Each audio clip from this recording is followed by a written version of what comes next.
vlog. So if you're new here in my channel, please don't forget to like, subscribe, and press the red bell button para updated kayo sa latest video ko. Again, it's me, si Kat, your expat Pinoy, living in Dubai but now in Brisbane.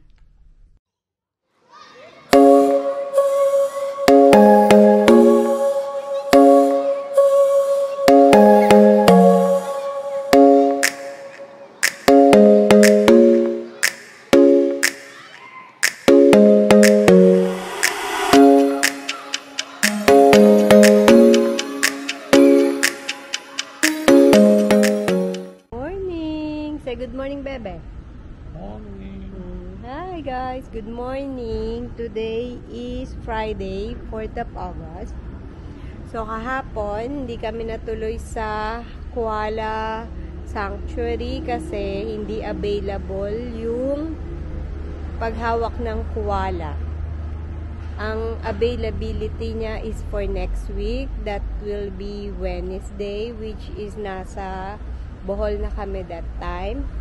So, nagpa-book kami uli today. Pero, hindi mo siya pwedeng kargahin. Hawak lang. So, anyway, okay na rin yun. So, ngayon, we're just waiting for our taxi. Medyo malamig today. Kaya naka-jacket ang lolo mo. Maaraw pero malamig ang hangin. So, yan yung hotel namin. Yan. Tagal ng taxi ngayon. Okay, update ko kayo guys. Yan yung taxi.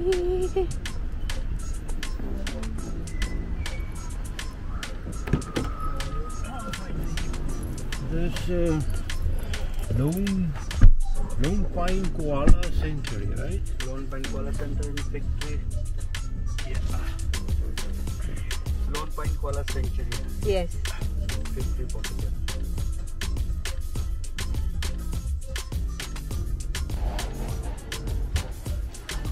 We're here again. So this is the ticketing. You can pay from there, but since we don't want to use credit card, so we need to go that side to pay cash. It's a big koala.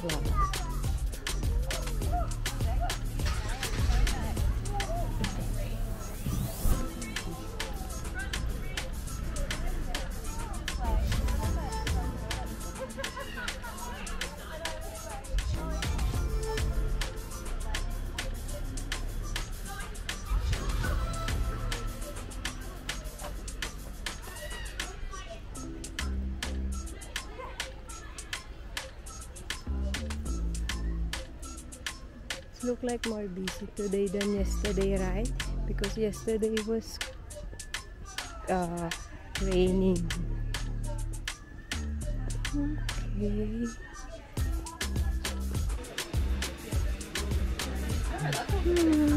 So we're here. So yung entrance. So the ticket it costs $98 for two. Then yesterday we already paid for the $50 you pay. $50 just to touch the koala. Because yun lang ang available. To touch the koala.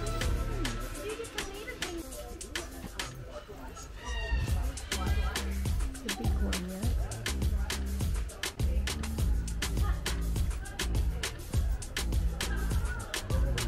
Yeah, Tasmanian devil. Yeah, let's see Tasmanian devil this side.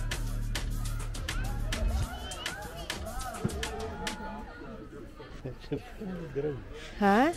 It's a full grown devil. So this is only the size of this Tasmanian? Yeah. There's another one. I know the same one. Yeah? You know, I haven't used it since I was a child. Really? Same thing once when I was back.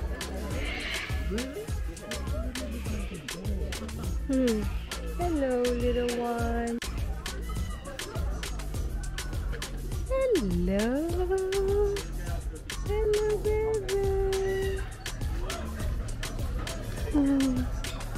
cute. There's another one sleeping. He looks sad, baby. He looks sad. Karen. Maxine. Karen.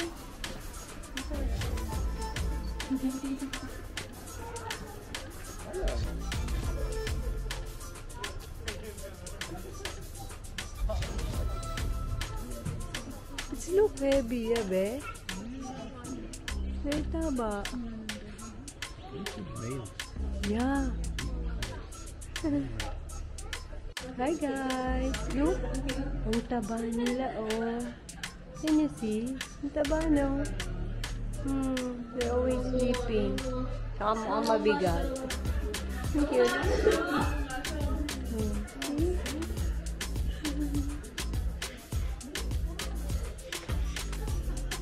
Yan. Okay. Little one.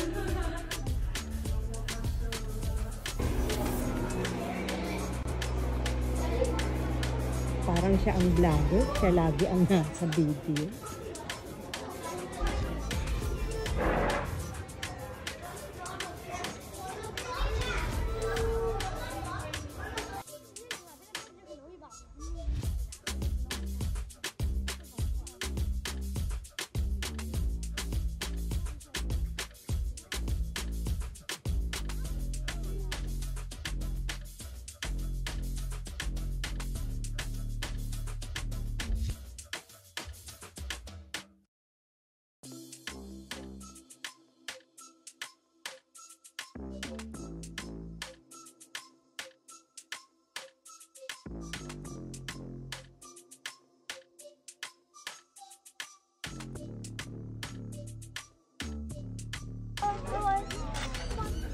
Careful ka.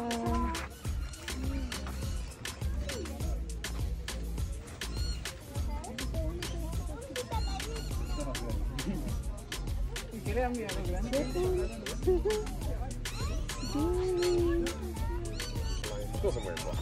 It's so weird.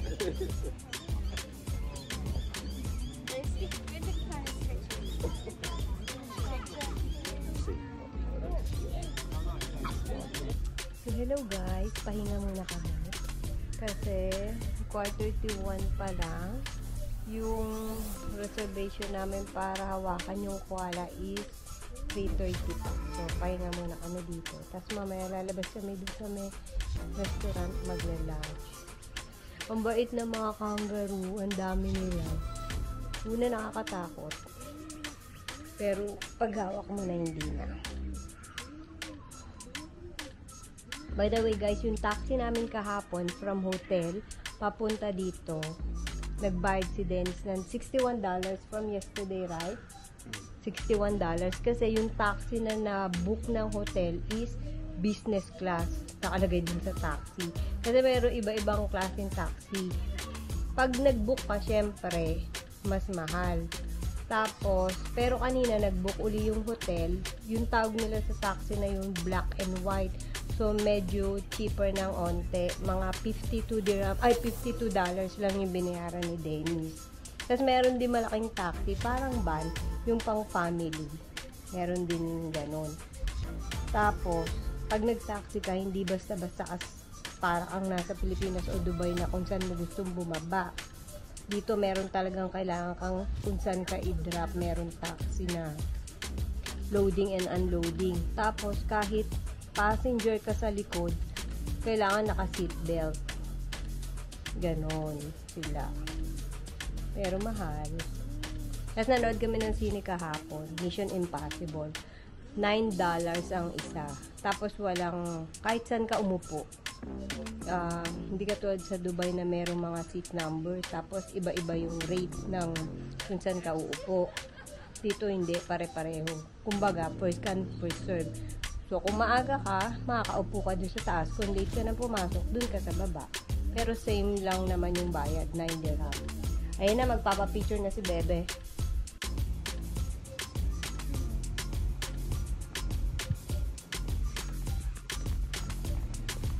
Hello.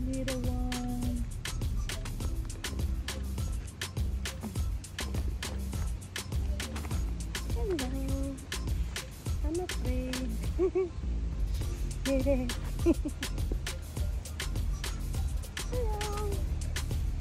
Hi. I don't like. On his back. No.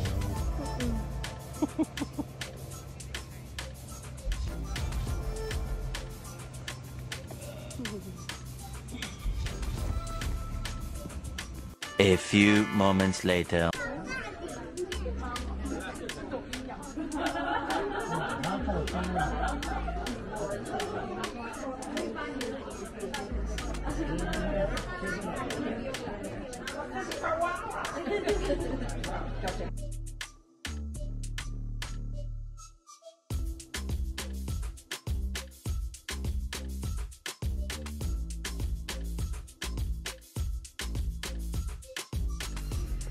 Hi guys! So, tapos na kami mag-touch ng koala. Pero babalik kami dito sometimes again para mabuhat ko ang koala. $50 just to touch the koala, ha? So, balik na kami sa hotel. Thank you for watching this vlog, and if you like it, please leave a thumbs up and show some love. Thank you.